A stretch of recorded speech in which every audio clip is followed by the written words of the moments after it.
Live from downtown Detroit, home of WDIV and Click on Detroit, Local 4 News at 5 starts now.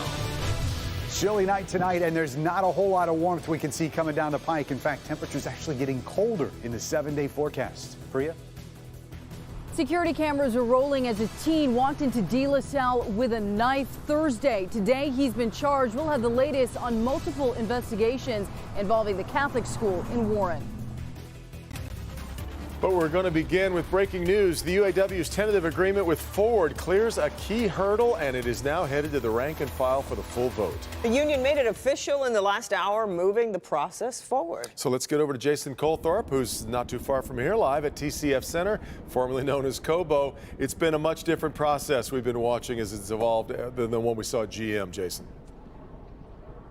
Obviously, yeah. I mean, you see, they wait and see what happens with the GM deal, as will Fiat Chrysler. We know that. But the difference that you refer to, Devin, is that Ford and the UAW kept communication open while the GM workers were out on strike. So that allowed them to hit the ground running this past Monday, and boom, they had an agreement in just days. And now it goes to the 55,000 members for passage. A closed-door meeting between the UAW and Ford National Council broke up about 4 o'clock with agreement on the deal that the union will now try and sell to its membership. Incentives are similar to the GM deal, which was ratified a week ago. $9,000 ratification bonuses, the same wage increases, as well as no changes to workers' gold standard health care. And temporary workers now have a path to full-time status. Every person that is a temporary worker at Ford Motor Company now will become a full-time employee of Ford during the life of this contract and will reach the top rate during the lifetime of this contract. Ford also promises at least $6 billion in product investment, but workers will have to swallow a plant closure as Ford will shutter the engine plant in Romeo. We're told the 600 workers there will be offered buyouts or jobs in Sterling Heights at the transmission factory. And this agreement is now in the hands of the members, it is our job to educate them about what's in it and let them make up their own minds. But we will leave it to them to make this decision, and we will know on November 15th, and then we will see you at FCA. Yeah, obviously that's the next domino to fall will be Chrysler Fiat. But that process, Mr. Rothenberg was referring to, starts now. Voting will begin on Monday. Obviously, education of the members, they'll all look at this, see if they like it, and the voting will start and end on start on the 4th, Monday, and then end on the 15th. Back to you. Well, Jason, we know about the Romeo plant and workers there being given buyout options. What about overall retirement incentives? You know, we did hear something in this that there is a $60,000 retirement incentive. And the clarification on that is right now that's only for hourly workers, but they're working on some language also to make sure that there's a retirement incentive for salaried workers as well. So we're going to wait and see how that shakes out, but definitely something in there for that as well, Devin. All right, Jason, now we'll watch the vote.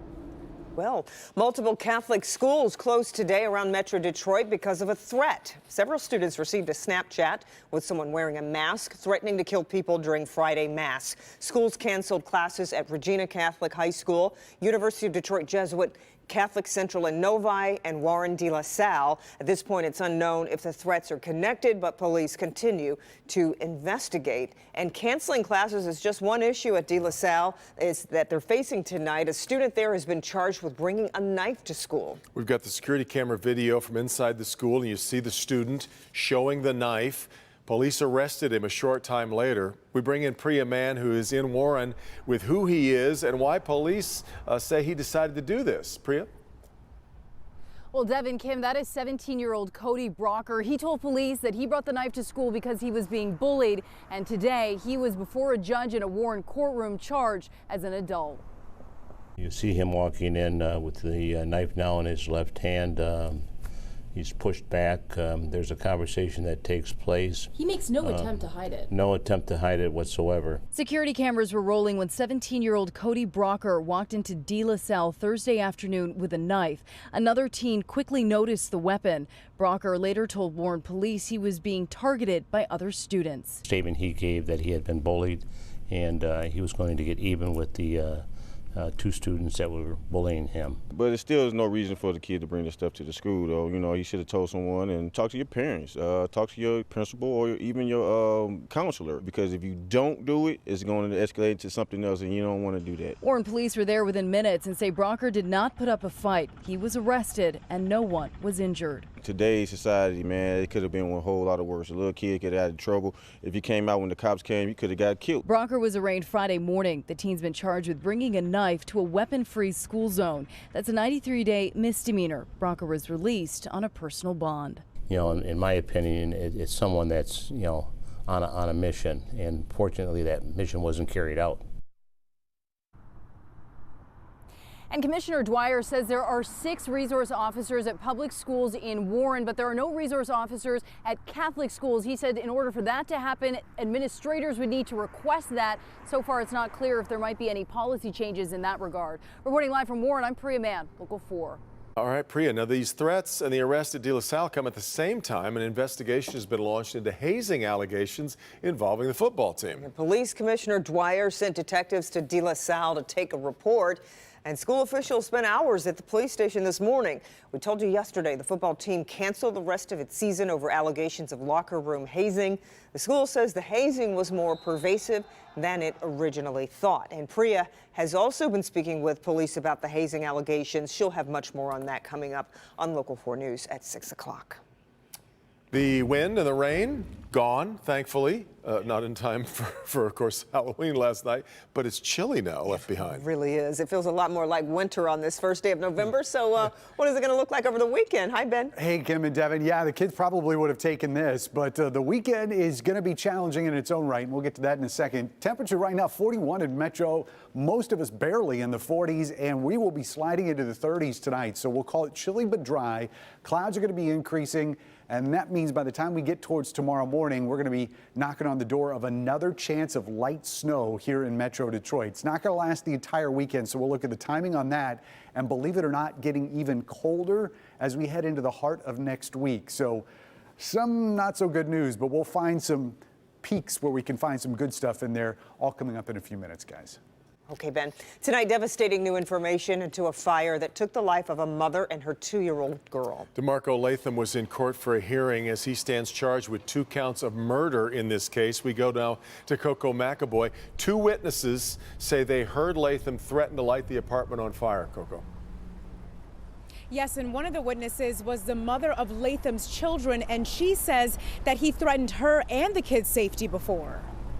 Troubling testimony out of court following the tragic deaths of Star and Mila Milligran, killed in an apartment fire, allegedly intentionally set by DeMarco Latham. Police say Latham had problems with the mother of his children who lived in the complex. A witness spoke about hearing the 2 of them bicker often. How long did you listen to them argue? Every night, every other night. Then the mother of Latham's children took the stand. She says he spoke about setting the complex on fire before. Did you express any concern about the fact that your kids live there and he was talking about burning up the house? Yes. What did you say? I said, why would you do that? And our kids live there. That's where our kids live. Did he give you an answer? And kids. She was not inside of the building when the fire started, but Star and her 2 young kids, Mila and Michael, were. They were trapped in an upstairs unit. Michael got out, but Star was found dead, laying over her little girl, trying to save her. And now Latham could spend the rest of his life in prison for the deadly fire. Outside of you hearing Marco say, if you don't give me my money or drugs, you said I'm gonna set this on fire, is that what you said? Yes. Did you hear him say anything else? No. Okay. And Latham was bound over to stand trial. He'll be back in court next week. Reporting live this afternoon, I'm Coco McAboy, Local 4. Yeah, we'll follow it then. All right, Coco. A 22-year-old man is found guilty in the killing of Oakland County Sheriff's Deputy Eric Overall. Christopher Barrick was charged with first-degree murder. Investigators say he led deputies on a chase on M15 on Thanksgiving Day 2017, then intentionally veered his car in Deputy Overall's direction. Barrick hit the deputy, killing him. He faces life in prison without parole when he's sentenced next month. Visitation for longtime Detroit Congressman John Conyers is going to be held over the weekend. Conyers will lie in state at the Charles H. Wright Museum of African American History. The public can pay their respects from 10 a.m. until 2 p.m. on Saturday and noon to 5 p.m. on Sunday. Afterward, his funeral will be held at Greater Grace Temple on Monday, starting at 11. And in Grosse Pointe Farms, tomorrow there's going to be a celebration of life for Logan and Briggs Connolly, the brothers who were killed in a fire at their home on Monday. The ceremony is going to take place at Grosse Pointe Academy. Again, it starts at 3 o'clock Saturday, and we'll live stream it on clickondetroit.com. Some chaos today at a Detroit gas station. New tonight, what's in a car straight inside, giving two people no time to react. It's been a wheezy week in the emergency department. I'm Dr. Frank McGeorge. Tonight at 5, I'll show you what's going around that's causing so many problems and the latest on the flu near you. Detroit demolition teams being put on notice. The work could drop dramatically, but why? It is all about the money. Help me, Hank, with that story coming up new tonight.